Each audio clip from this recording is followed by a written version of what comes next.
All right, all right. What if one executive order could completely rewrite the rules of government employment? This is Ground Zero Florida. I'm David Washington, your political innovator. Okay, so there was a new executive order issued by President Donald J. Trump. And this executive order reinstates Schedule F, empowering federal leadership to quickly remove policy influencing employees who resist administrative directives, dramatically reshaping civil service accountability and executive branch control. We here at the Jane Washington Network discuss Schedule F. Back in our show, You Can't Make This Shit Up. So I'm going to try and add that as a reference in this particular podcast so that you can watch that after seeing this particular show.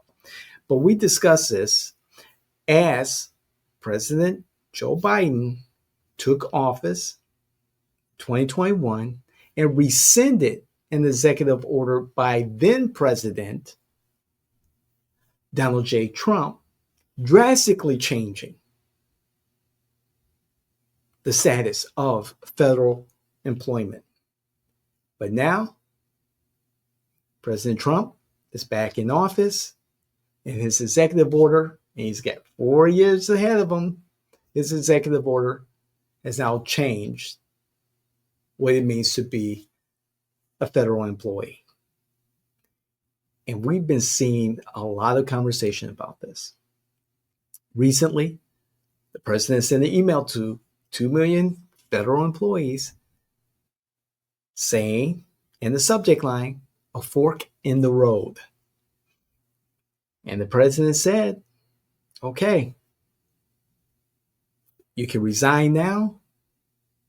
We'll give you up to 8 months of compensation, and we can move on. Or you can stay and work under the new conditions of federal employment under the Trump administration. All you have to do was respond in a certain amount of time with the word resign.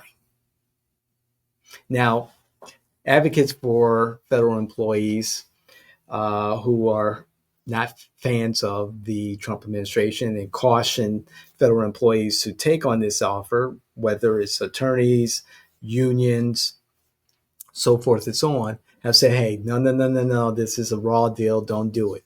There has to be some conversation in regards to what exactly entails resignment, and do you get your other benefits if you do resign besides the 8 months severance pay. So there's a lot to be discussed. For some people, they're going to take the offer. For others, and I think the vast majority are going to say, no, we're going to, stick around and find out what happens.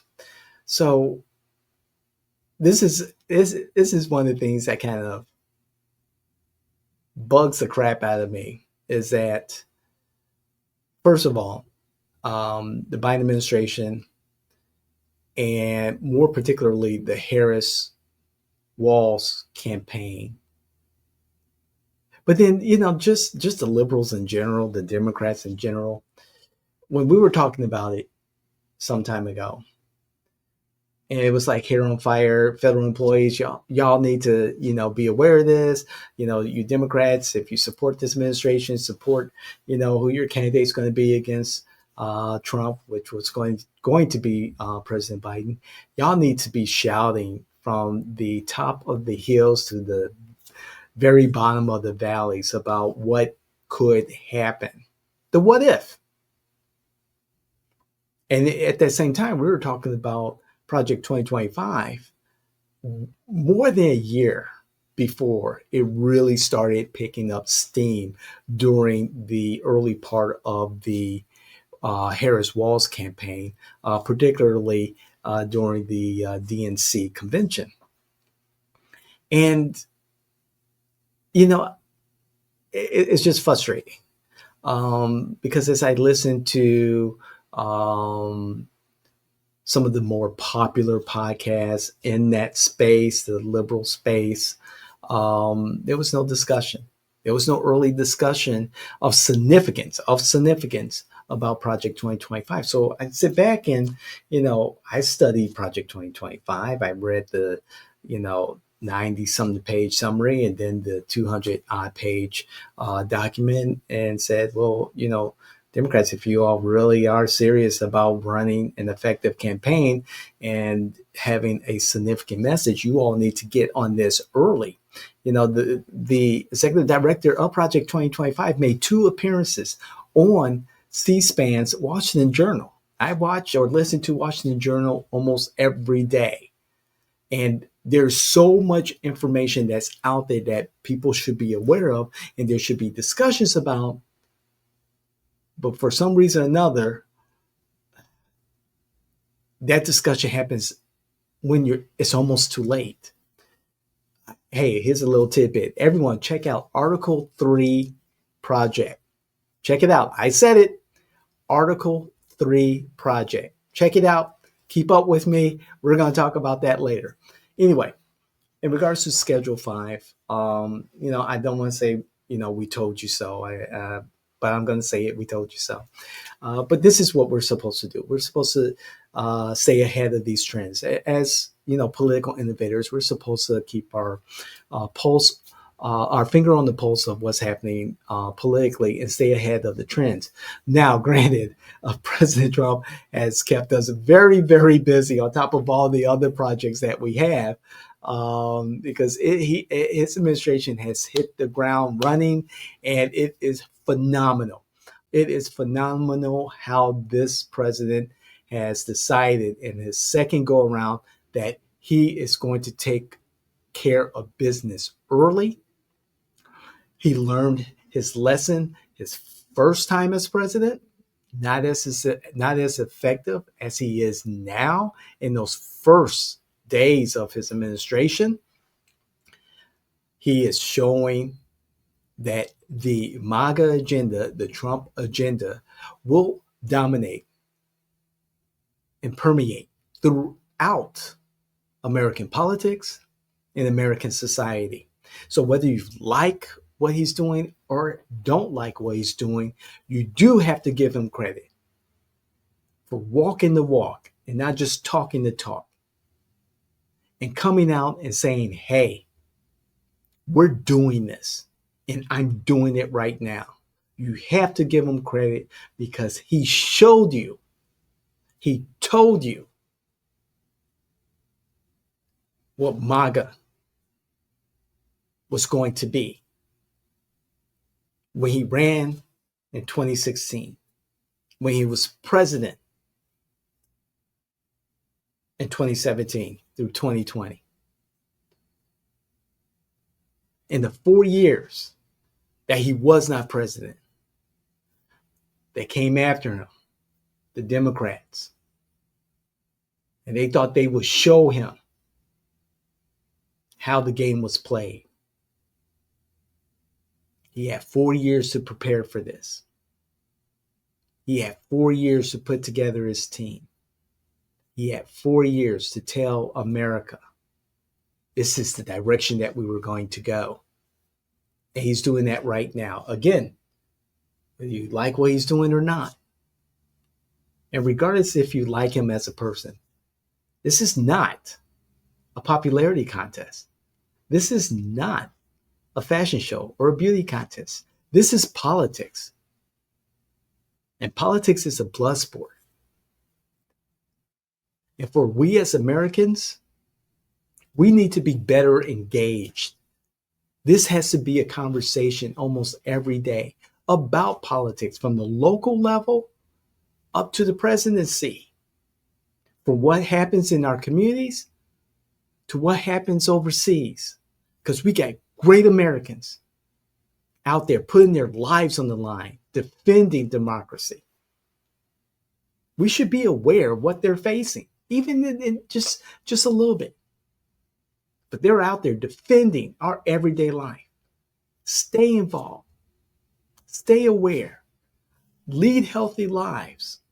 Take care of yourselves. Take care of one another. Pray to your God. I pray to my God, my Lord and Savior Jesus Christ. And God will get us through this. And I thank my parents for setting the foundation that they continue to build on. Not a day passes that I think about my deceased father and my mother, who's still currently alive, and the conversations over the years to get me where I'm at. The foundation that they set and that they continue to solidify for me. Gather in your family. Get your house in order. Lean on your family. Let them lean on you when things are rough. Do it together. Do it for your communities. Build your communities. Let's make America the best that America can be. And we have an opportunity to do that. Let's come together, not separate ourselves into these little cliques and demographics and groups. Let's take this moment and build upon it, because there's always going to be opportunity.